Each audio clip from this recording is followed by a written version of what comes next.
Sebenarnya akeh kayak bentuk-bentuk anak mana sih kembang jadi kembang lah aja akan kembang polos sing meling-meling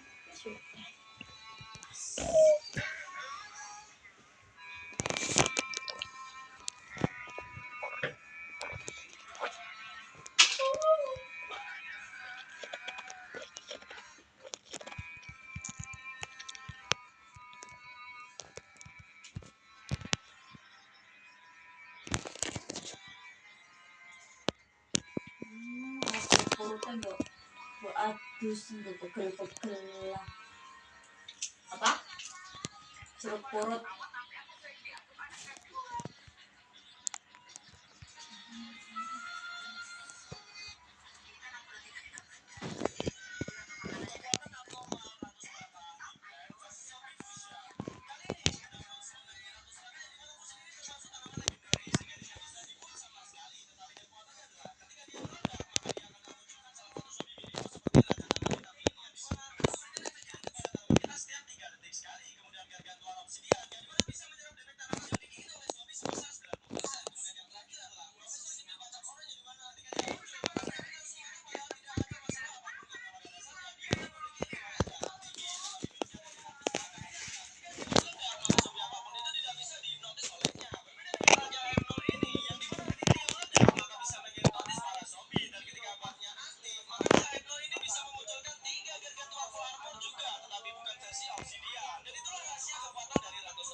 Coba siapa mini game?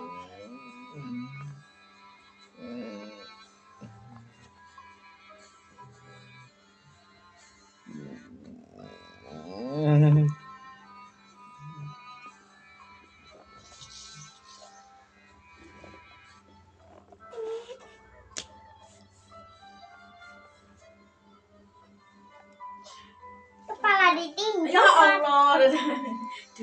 Saya punyamu di sana, yang di sana dua. Ya udah ketemu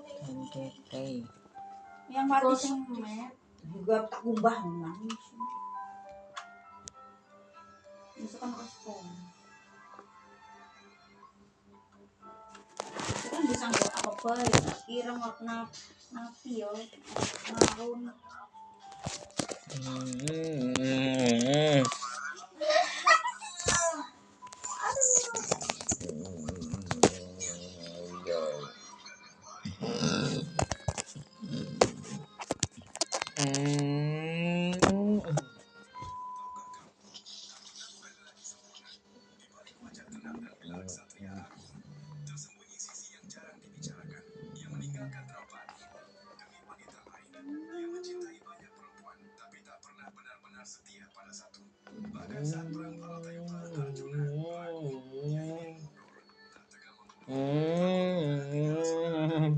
Kok masih kulitnya? Bicara sih ini kerokot dicoret tidak apa-apa.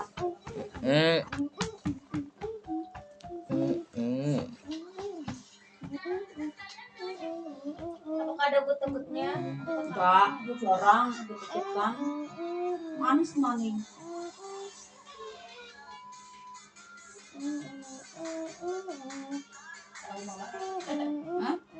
rumah baik.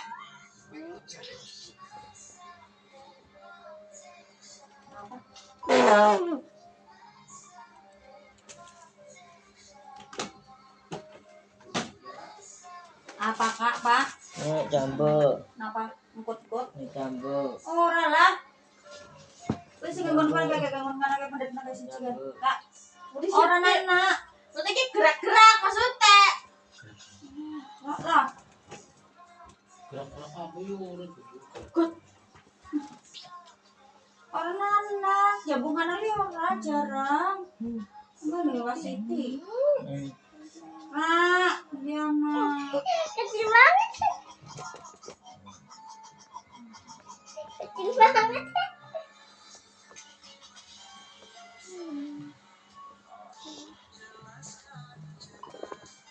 Ayo gigol.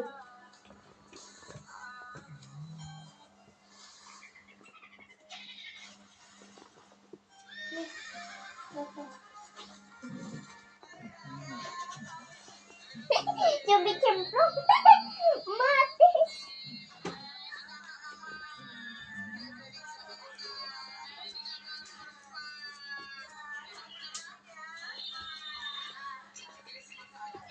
Lagi cepat.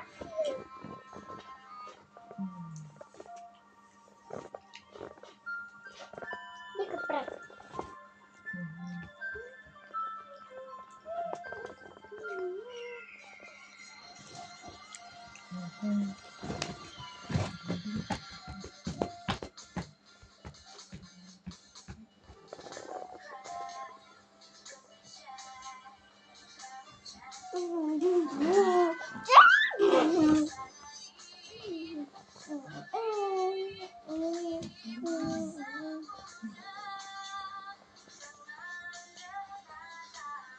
Cemplokan tuh gue.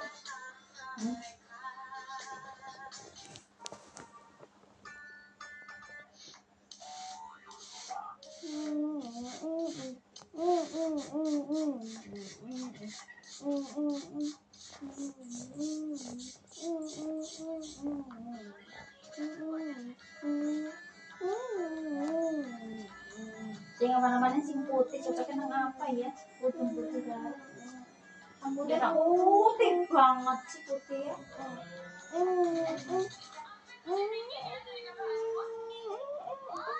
Namanya Kowe nang ngisor kuwe. Jere yang Aminah ora apa sing 5 pemaning jere. Sing 10 ora apa wis 10 aku. Wah, melasi anak aku mumet aku tak kaya gitu.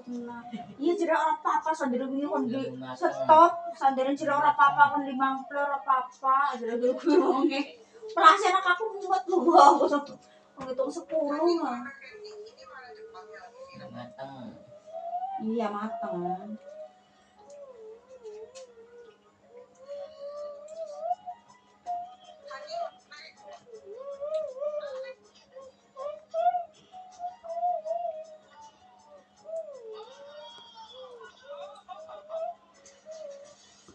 Emang mabelin tapi kok ini untuk nganu untuk liptin Depi. Memang sini lip kayak cream, tuh kayaknya. lip gloss, Iya kayak nganu biasa kayak matte kayak tapi warna emping. lip matte. Iya, tapi warnanya enggak ditilang sih videonya ngok. Ya kan lip kayak akeh mak. Ya tapi kan kue kayaknya utusin kue. Nomor 225. 225. Anak tahu nomor masak mono. 125 apa kayak orang.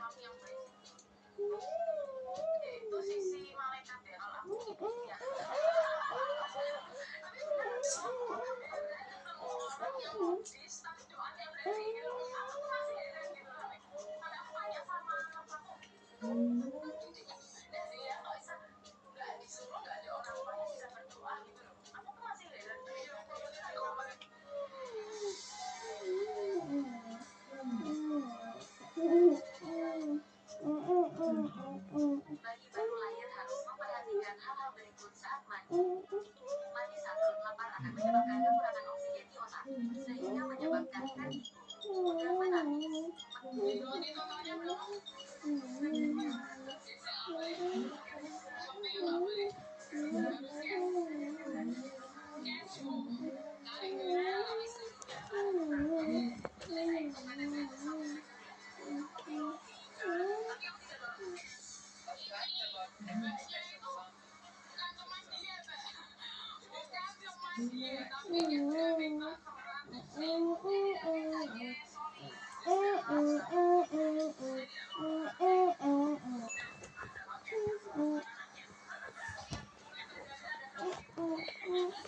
Apa sih itu jagain?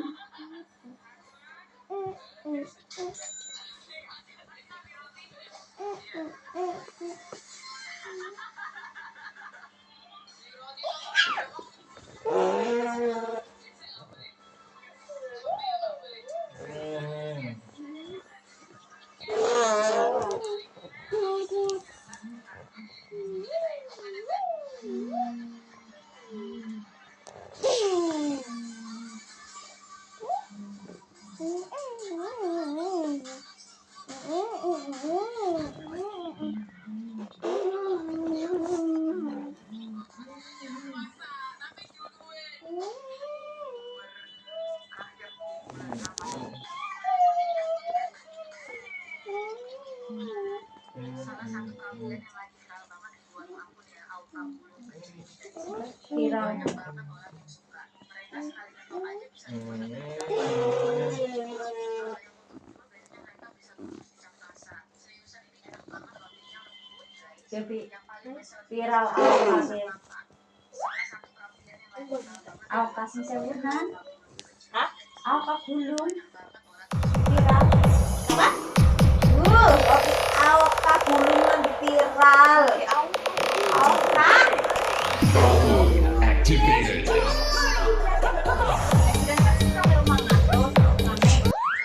Sewunan lagi viral. Iya. Oh, sewunan enak kok. Assalamualaikum warahmatullahi wabarakatuh. Kita jumpa lagi bersama Ide Kreatif Channel. Nah, kali ini saya berbagi lagi tutorial yang sangat luar biasa.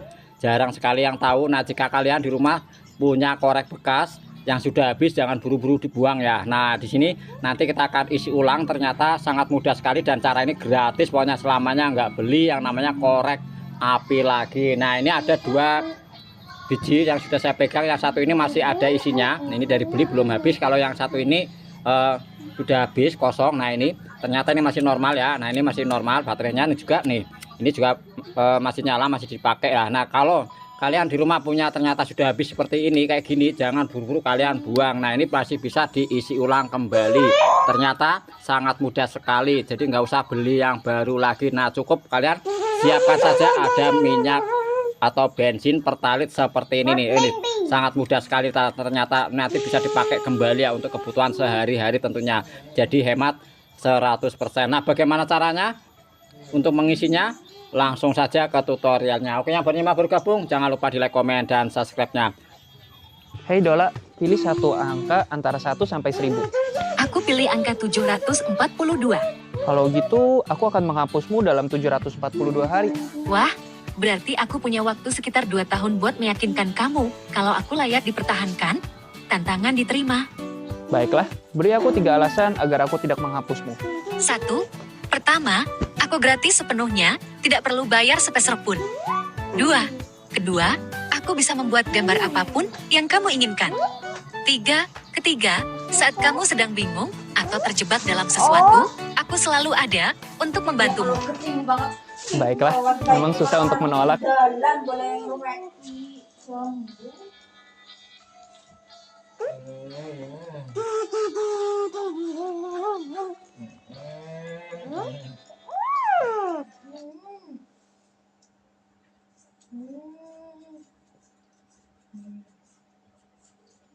Pantas aja sih, kekuatan mereka tuh mirip, sama-sama gratis, sama-sama kecil dan sering dipakai di awal game. Tampilan mereka juga agak mirip-mirip ya, cuma bedanya satu hidup di darat, satunya lagi nyemplung ke kolam.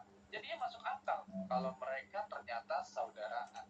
Kedua, si Shroom ini gak bisa dilindungi oleh Pumpkin karena dia hidup di air dan tubuhnya ngambang. Pumpkin gak punya tempat untuk menempel, jadi si Shroom harus bertahan sendiri tanpa perlindungan tambahan. Seashroom adalah satu-satunya tanaman di almanak yang menggunakan background di kolam malam. Kalau kalian lihat, hanya Seashroom aja backgroundnya begini. Spesial banget kayaknya. Itulah kenapa dia benar-benar identik dengan mode kolam malam. Dan kehadirannya memang dirancang khusus buat bantu pemain bertahan di kondisi gelap dengan zombie yang datang dari air. Sekarang kita jawab pertanyaan yang sering muncul. Kenapa Seashroom kelihatan bocil banget? Dan apa iya jamur ini beneran bocil?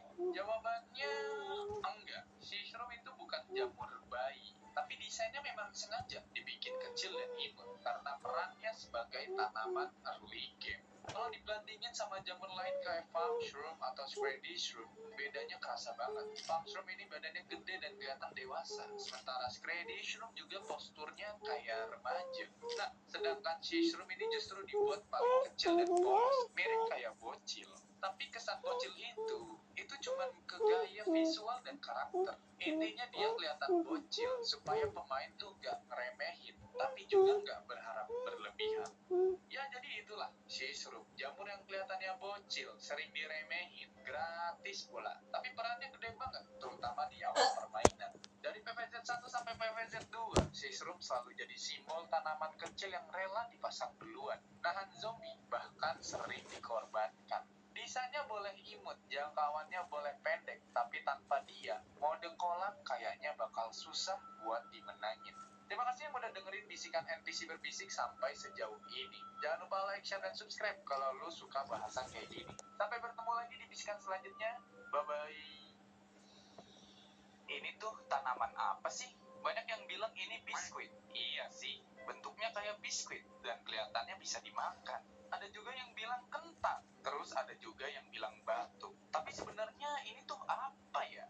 Dan kenapa dia bisa kalem dan santai banget padahal lagi dikubang zombie? Selamat datang di NPC Berbisik. Kali ini kita bakal bahas asal-usul walnut di Plant vs Zombie.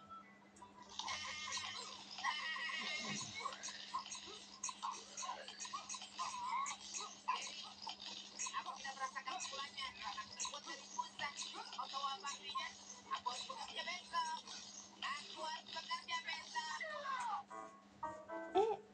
Walnut pertama kali kita dapetin di level 1-3. Dia jadi tanaman bertahan pertama yang kita punya di Plant vs Zombie. Dari awal kemunculannya aja, fisiknya udah kelihatan beda. Berwarna coklat, bentuknya bulat tebel, kelihatannya padat, bener-bener kayak tameng hidup. Walnut ini gak nyerang sama sekali. Tugasnya simple banget, cuma satu, berdiri di depan, nerima semua gigitan zombie. Buat kalian yang bilang ini biskuit, kentang, atau batu, aduh, sebenarnya walnut itu asalnya dari kacang walnut. Iya, namanya walnut juga. Tulisannya cuma satu huruf L. Dalam bahasa lokal, kacang ini sering disebut kacang kamili atau kacang otak. Karena bentuknya mirip banget sama otak. Mungkin kalian pernah lihat, biasanya walnut dipakai buat topping kue, ditabur di atas es krim, atau malah dimakan langsung buat cemilan. Terus nama walnut di PVZ merupakan gabungan dari kata wall, yang artinya tembok, dan walnut si kacangnya. Jadi pas banget sama perannya sebagai tembok hidup yang nahan serangan zombie. Jadi sekarang lu udah tahu kalau walnut ini kacang. Awas aja kalau masih salah sebut. Walnut ini harganya cuma 50 sen. Murah banget buat tanaman yang tugasnya nahan hidup dan mati. Tapi ya recharge-nya agak lama, sekitar 30 detik. Jadi kita harus sabar sebelum nanam lagi. Meski murah, kekuatannya nggak main-main. Karena walnut bisa nahan damage sampai sekitar 4.000. Artinya dia harus dimakan berkali-kali, sampai lebih 40 kali. Baru bisa hancur. Cukup kuat sekedar kacang yang berdiri paling depan. Walnut juga punya versi upgrade, namanya Tallnut. Ini versi lebih tinggi dari walnut biasa, badannya lebih gede, dan kekuatannya sekitar 2 kali lipat. Tallnut bisa nahan damage lebih lama, dan punya efek spesial. Zombie pole vaulting dan dolphin rider zombie itu nggak bisa lompat atau ngelewatin dia. Jadi kalau walnut itu tameng dasar, Tallnut ini udah kayak tembok serius yang benar-benar bikin zombie kepentok. Sebenarnya walnut itu kuat kalau zombinya nyerang dengan cara dimakan. Tapi begitu ketemu zombie yang nyerangnya bukan dengan makan, walnut lemah banget. Lawan gargantuar, dia bisa langsung kegeprek sekali pukul. Ketemu zomboni, walnut malah kelindes. Di PVZ 2, All Star Zombie juga gampang banget buat nabrak dia. Bahkan ada zombie yang bisa ngebakar walnut. Jadi walnut itu kuat buat tahan gigitan, tapi lemah kalau diserang dengan cara yang kasar. Dari buku Almanak PVZ 1, deskripsi walnut tuh begini. Walnut berkata, orang-orang sering bertanya bagaimana perasaanku saat terus-terusan dikunyah zombie yang mereka gak sadar. Dengan indraku yang terbatas, yang hanya kurasakan cuma semacam geli-geli, kayak dipijat punggung. Oke, walnut ternyata gak ngerasa sakit atau panik saat dimakan. Dia cuma ngerasa geli-geli dan kayak dipijit. Sekarang kita udah tahu alasan kenapa wajahnya selalu kelihatan kalem walaupun lagi dibukbang zombie. Pertama, penampilannya bakal berubah. Awalnya masih mulus, lalu mulai retak. Retaknya makin parah sampai kelihatan jelas kalau dia udah hampir tumbang. Perubahan wajah ini bukan cuma hiasan, tapi tanda kalau walnut lagi nerima banyak damage demi nahan zombie selama mungkin. Kedua, walaupun secara fisik walnut lebih kuat, walnut justru kelihatan lebih kuat secara emosional. Coba perhatiin ekspresinya. Walnut kalau udah mau hancur kelihatannya kesakitan. Matanya melotot dan mukanya kayak mau nangis ngeluarin air mata. Sementara walnut paling cuma cemberut doang. Padahal badannya lebih kecil. Jadi walaupun kecil, walnut ini kelihatan jauh lebih tenang dan mentalnya kuat banget.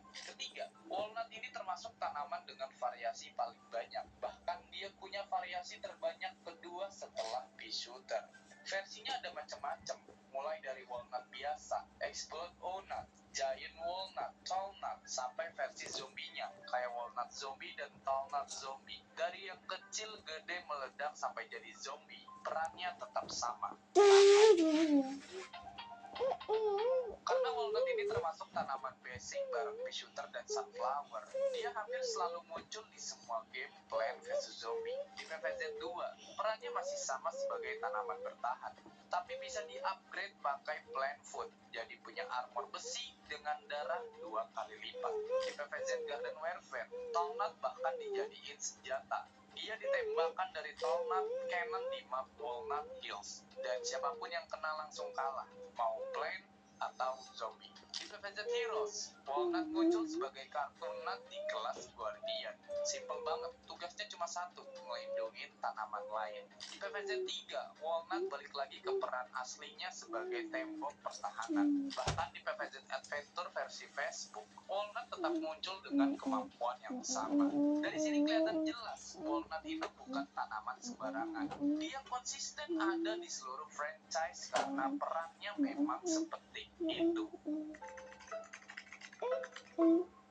Kalau dipikir-pikir, kenapa ya di PVZ 1 dan 2, walnut selalu kita dapetin di awal game? Jawabannya mungkin Popcat mau ngajarin pemain satu hal penting. Sebelum menyerang, kita harus bisa bertahan. Walnut muncul bukan buat bikin zombie kalah cepat, tapi buat ngasih waktu. Waktu buat nanam, waktu buat mikir, dan waktu buat nyusun strategi. Lewat walnut, pemain diajarin sabar, gak asal panik, dan gak cuma fokus ke damage. Tanpa walnut, lane bakal jebol lebih cepat. Jadi wajar kalau walnut dikasih lebih awal, karena dia jadi pondasi permainan, bukan sekedar tanaman biasa. Ya jadi itulah, kalian sekarang udah tahu, walnut bukan cuma kacang yang sering dimakan zombie. Dia ada di hampir semua game PVZ karena perannya penting banget. Enggak nyerang, enggak kelihatan keren, tapi selalu berdiri paling depan. Walnut juga ngajarin kita kalau kekuatan itu enggak selalu soal menyerang, kadang justru soal bertahan. Dan mungkin itu alasan kenapa dia selalu ada sejak awal. Terima kasih banyak yang udah dengerin sampai akhir. Kalau kalian suka bahasan kayak gini, jangan lupa like, share, dan subscribe. Biar kita bahas lagi asal-usul plan. Sampai jumpa di bisikan selanjutnya. Gue NPC berbisik. Sampai jumpa. Bye-bye. Ini tanaman dingin banget. Sekali dia nembak. zombie langsung berubah jadi Thomas Shelby. Kenalin, ini dia, Snoopy, tanaman yang sedingin gebetan kalian. Selamat datang di NPC Berbisik. Kali ini kita bakal ngebongkar asal usul tanaman yang bukan cuma dingin, tapi juga cool banget buat dibawa perang.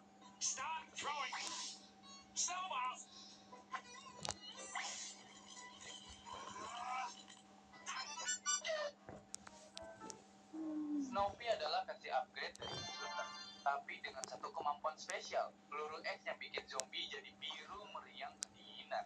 Harganya 175 matahari, lumayan mahal kalau dibandingin sama P-Shooter biasa yang cuma 100 matahari. Tapi jangan salah, Snoopy itu bukan soal damage doang, dia itu pengatur tempo. Sekali pelurunya kena, zombie bakal jalan lambat, serangan mereka jadi lebih gampang ditahan. Dan lu punya waktu lebih buat mikir atau pasang jebakan selanjutnya. Snoopy cocok buat baris depan pertahanan dan ditempatkan di jalur zombie cepat kayak pole vaulting, game, atau football zombie. Snoopy memang punya kelebihan, tapi tetap harus hati-hati dalam mengkombinasikannya. Pertama, jangan dipasangkan dengan Torchwood. Ya aneh, jangan coba-coba, karena kalau peluru S-nya lewat Torchwood, langsung meleleh jadi peluru biasa. Efek slow-nya ya hilang. Ngapain bayar 175 matahari kalau akhirnya cuma jadi P-Shooter biasa. Terus juga jangan dikombinasiin sama P-Shooter api atau tanaman yang ngebakar zombie. Ya karena zombinya bakal meriang dan kejang-kejang. Kasian, itu bukan strategi, itu penyiksaan. Lalu siapa pasangan yang cocok? Spikeweed cocok karena zombie yang sudah lambat jadi lebih lama nginjek duri, dan itu nambah damage secara perlahan dan terus menerus. Ada juga Walnut dengan zombie yang bergerak lambat. Walnut bisa nahan mereka lebih lama di satu tempat, memberi waktu Snoopy untuk nyerang lebih banyak. Terus juga Gloomsroom, ini cocok banget jika lu ingin nyerang zombie yang udah menumpuk. Snoopy memperlambat, Gloomsroom menyerang area di sekitarnya secara cepat. Sama seperti tanaman penembak kacang lainnya, Snoopy terinspirasi dari tanaman asli di dunia nyata, yaitu tanaman kacang polong, Isum sativa. Nama Snoopy sendiri berasal dari jenis kacang polong yang benar-benar ada, yaitu Snoopy, atau dalam bahasa Indonesia sering disebut kacang polong salju. Snoopy ini termasuk sayuran yang bisa dimakan bersama kulitnya, karena memiliki polong yang pipih dan dinding yang tipis, biasanya dipanen saat masih muda atau belum keras. Nah, dalam game, nama Snow juga mengacu pada salju atau dingin, karena Snoopy menembakkan peluru kacang yang membeku, dan efeknya bikin zombie jadi lambat. Ya, jadi sesuai namanya ya. Snoopy ternyata punya kepribadian yang ya bisa dibilang sangat cool dan santuy. Menurut Suburban Almanac, orang-orang sering bilang ke dia, "Wah, kamu keren banget, coba deh chill out dulu, stay frosty bro." Tapi buat Snoopy, itu semua lelucon yang udah basi. Dia cuma muter mata dan lanjut jalan. Udah terlalu sering dengar lelucon dingin-dingin gitu. Snoopy digambarkan sebagai karakter yang kalem, agak cuek, dan udah kenyang sama komentar-komentar receh soal dinginnya dia. Tapi ya, siapa yang nyalahin mereka? Snoopy memang sangat dingin bro. Snoopy ternyata mengalami sejumlah peningkatan di seri game Plants vs Zombie lainnya. Di PvZ Adventure, Snoopy mendapatkan buff berupa penurunan harga dari yang awalnya 175 matahari menjadi 125 matahari. Penurunan ini menjadikannya jauh lebih layak digunakan, terutama di awal permainan. Di Plants vs Zombie kedua, Snoopy juga mengalami hal serupa. Harganya turun menjadi 150 matahari, membuatnya lebih hemat dibanding versi aslinya. Selain dari sisi harga, Snoopy di PvZ kedua juga menjadi lebih strategis karena mampu mengatasi zombie-zombie berbahaya. Misalnya, ia bisa menetralkan obor milik Explorer Zombie, sehingga serangan api dari zombie tersebut dia juga efektif melawan protektor zombie yang sangat berbahaya dan tidak jelas di atas. Tak hanya itu, Snoopy di PvZ kedua juga memiliki peluang untuk membekukan zombie sementara waktu. Jadi, selain memperlambat gerakan, pelurunya terkadang bisa menghentikan zombie sepenuhnya dalam waktu singkat. Oke, sekarang saatnya masuk ke bagian yang bikin penasaran. Siapa sebenarnya Snoopy dan dari mana asal-usulnya? Ada teori yang cukup masuk akal. Snoopy sebenarnya ditemukan Crazy Dave di daerah bersalju. Ini diperkuat dengan fakta bahwa Snoopy memang benar-benar ada di dunia nyata, yaitu sejenis kacang polong yang tumbuh di iklim dingin. Jadi kemampuan menembak peluru es bukan cuma gaya-gaya, tapi memang sesuai habitat aslinya.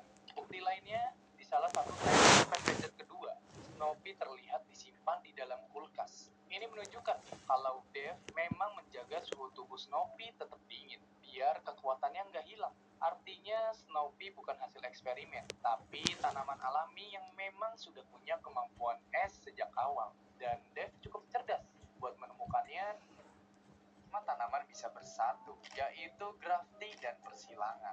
Grafting dilakukan dengan cara menyatukan dua bagian tanaman berbeda, biasanya batang bawah dan batang atas, agar tumbuh menjadi satu individu baru. Sedangkan persilangan dilakukan melalui proses perkawinan antara dua spesies tanaman. Tujuannya adalah menciptakan varietas baru dengan sifat gabungan, seperti lebih tahan penyakit, tumbuh cepat, atau memiliki warna bunga yang berbeda. Jadi kalau dipikir-pikir, konsep fusion di PVZ tidak sepenuhnya khayalan. Memang di dunia nyata tidak akan ada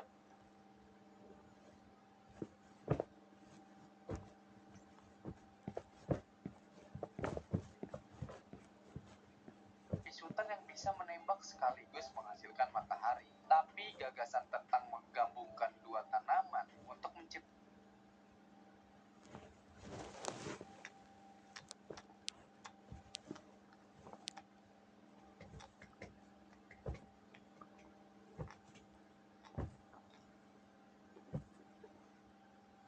sesuatu yang lebih kuat ternyata punya dasar nyata dalam ilmu botani. Hanya saja PVZ Fusion membawanya ke ranah yang lebih imajinatif.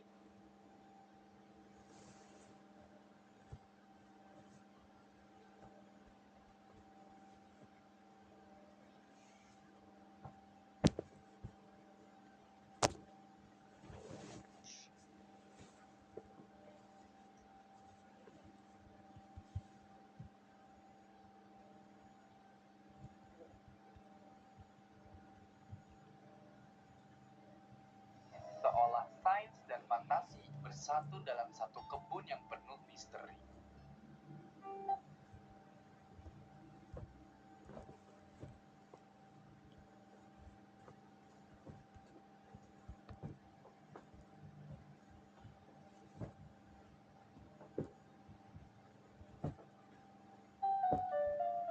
Di antara semua tanaman Plant vs Zombie Fusion, ada satu kelompok yang paling mencuri perhatian. Mereka disebut sebagai para raja. Tanaman dengan kekuatan luar biasa yang jauh melampaui versi aslinya. King Gojo, King Godzilla, Iblis Cherry, King Magnet Bintang, dan lainnya. Setiap dari mereka memiliki kemampuan yang tampak tidak masuk akal. Serangan masif, efek spesial, dan daya tahan yang hampir mustahil dikalahkan. Namun muncul satu pertanyaan besar, dari mana semua tanaman ini berasal? Bagaimana Dave bisa mendapatkan benih mereka? Setelah perjalanan panjang di Plant vs Zombie 2, Resident mulai tertarik untuk membuat tanaman yang lebih kuat. Ia sudah pernah melihat banyak jenis tanaman dari masa lalu dan masa depan, dan dari situlah muncul idenya. Bagaimana kalau dua tanaman digabung jadi satu? Dengan bantuan Penny, Dave mulai melakukan percobaan di garasi rumahnya. Ia mencampurkan benih dari berbagai jenis tanaman, mencoba membuat pasukan baru yang lebih kuat dari zombie manapun. Awalnya banyak percobaan yang gagal, beberapa tanaman tumbuh aneh, bahkan ada yang tidak bisa dikendalikan sama sekali. Tapi suatu hari, Dave berhasil menciptakan tanaman pertama yang punya dua kekuatan sekaligus, tanaman fusion. Ia sadar temuan ini terlalu bahaya, jadi semua hasil percobaan disembunyikan di toko Twinny Dinky sebagai barang bekas. Tapi entah bagaimana, data percobaan itu tersebar, dan dari situlah dunia Plant vs Zombie Fusion mulai tercipta. Setelah perang panjang melawan zombie, beberapa tanaman mungkin mulai bereaksi terhadap ancaman, beradaptasi dengan lingkungan, dan mengembangkan sifat baru. Misalnya, tanaman yang bisa menembak dan sekaligus menghasilkan energi matahari muncul sebagai bentuk adaptasi untuk bertahan hidup melawan zombie yang lebih kuat. Di dunia nyata, ada banyak contoh evolusi alami pada tanaman. Misalnya beberapa spesies kangkung. Lo sadar nggak sih, kalau dunia Plant vs Zombie ini kayak hasil dari perang biologis besar-besaran?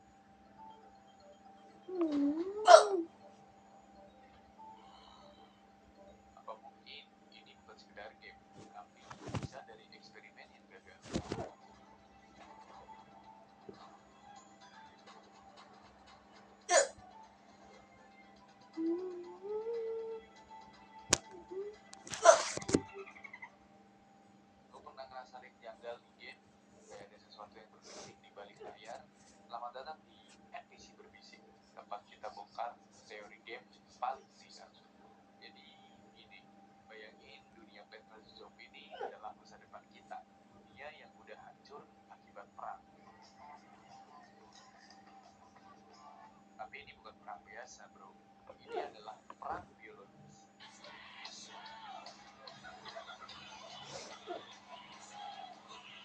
Para ilmuwan dulu Iron Man. eksperimen rahasia bikin senjata biologis yang bisa mengubah manusia jadi pasukan tak terkalahkan Dan alias Pak, zombie. menurut kayak Masalahnya, botol ke semburit kita katanya.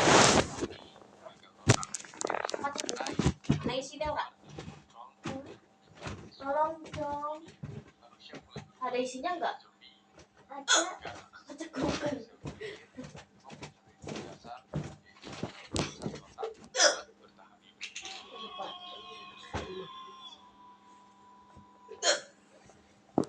Nah, coba kepikir terus dari mana asalnya tanaman bisa melawan zombie. Waktu umat manusia mulai sekarang, satu-satunya cara buat lawan zombie adalah dengan senjata alam.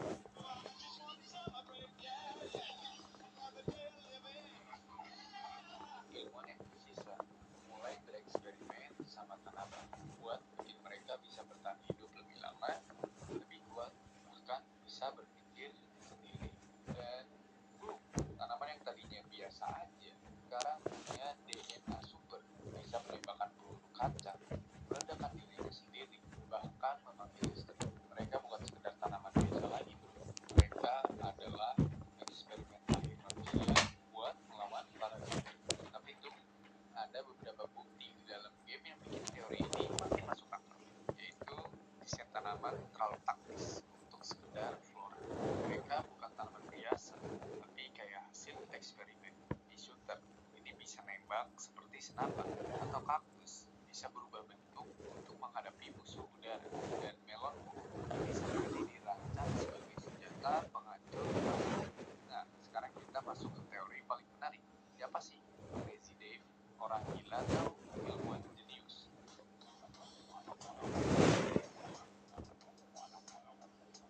Crazy Dave ini kelihatan kayak orang biasa, tapi bisa jadi dia adalah salah satu ilmuwan yang bertanggung jawab atas semua kekacauan ini. Mungkin dia adalah bagian dari tim yang menciptakan tanaman mutan, tapi gagal mencegah wabah zombie. Atau lebih gila lagi, dia sebenarnya adalah manusia terakhir yang tersisa, yang masih sadar akan perang ini, tapi udah kehilangan akal sehat. Itu sebabnya dia bisa ngobrol sama tanaman dan tahu persis gimana cara ngelawan zombie. Ada beberapa bukti di dalam game yang bikin teori ini makin masuk akal. Pertama, Crazy Dave ini punya time machine, Penny, di Plants vs Zombie 2. Pertanyaannya adalah, kenapa orang gila bisa punya teknologi secanggih ini? Lalu kedua, dalam Plants vs Zombie pertama, dia tahu persis strategi perlawanan. Bahkan sebelum zombie datang. Tiga, omongannya aneh. Tapi ada teori bahwa dia sengaja bertindak gila supaya orang tidak curiga bahwa dia ilmuwan di balik eksperimen ini. Jadi, kalau kita tarik benang merahnya, dunia Plants vs Zombie mungkin bukan sekedar game santai, tapi peringatan tentang masa depan kita. Bayangin kalau manusia beneran bikin eksperimen yang gak bisa dikontrol, dunia bisa aja berubah kayak game ini. Zombie ada di mana-mana, dan satu-satunya harapan umat manusia adalah tanaman yang kita remehkan sekarang. Tapi ada satu pertanyaan terakhir yang bikin gue penasaran. Apa mungkin sebenarnya manusia masih tersisa tersembunyi di tempat lain, dan suatu saat mereka bakal balik? Atau mungkin zombie sebenarnya cuma korban, dan tanamanlah yang mulai jadi penguasa dunia? Gimana menurut lo? Kasih pendapat lo di kolom komentar. Jangan lupa like, share, dan subscribe biar kita bisa Ini yang pendek ya.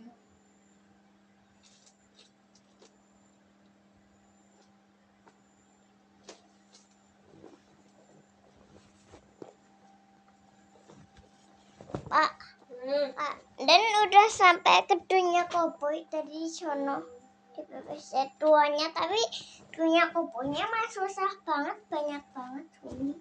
Zombinya campur aduk, ada ayam. ada ayam zombie. Nah gitu sih malah lari. Nah gitu malah bikin kalah. Ayamnya cuma ada 1 health point. Udah banget dikalahin, tapi melayunya yang cepet banget. Ditambahin waktu malah tambah bikin itu. Gua kira gua udah tahu semua teori gila soal Plant vs Zombies. Dari yang jauh-jauhnya sampai teori presiden.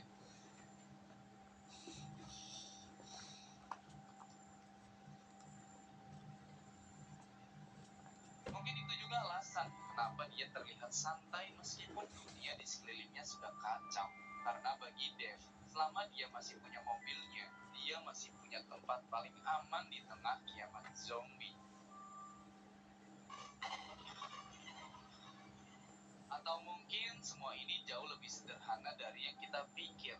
Semua barang yang dijual Crazy Dev, mulai dari Shifu Turbo, mesin pemotong zombie sampai upgrade tanaman, bukan hasil eksperimen, bukan juga alat canggih masa depan, tapi cuma barang bekas. Ya, kalau diperhatikan, semuanya terlihat agak aneh, usang, dan gak rapi. Kayak sesuatu yang udah lama disimpan di bagasi mobil. Dan ini makin masuk akal kalau kita ingat satu hal. Kita nggak sengaja nemuin kunci mobil Dev di level 34. Artinya, sebelum itu, mobilnya sempat hilang atau dia lupa tempatnya. Bayangin aja, mungkin selama itu, mobil Dev udah lama parkir di tempat sepi, dipenuhi tumpukan alat aneh, biji tanaman eksperimen, dan barang-barang rusak. Pas kuncinya ketemu lagi, dia langsung buka mobilnya, lihat semua isi di dalamnya, dan mikir, daripada dibuang, mending dijual aja. Dan begitulah lahirlah 3D Dinkis, toko dadakan yang isinya barang-barang bekas dari mobilnya sendiri. Mungkin itu juga kenapa harganya mahal, karena buat Dev, semua barang itu punya nilai kenangan dan cerita di baliknya. Bukan sekedar alat bantu, tapi bagian dari masa lalu Crazy Dev sendiri. Jadi itulah, dari semua teori tadi, entah Crazy Dev ini jenius, pembisnis licik, atau cuma orang gila yang jual barang bekas,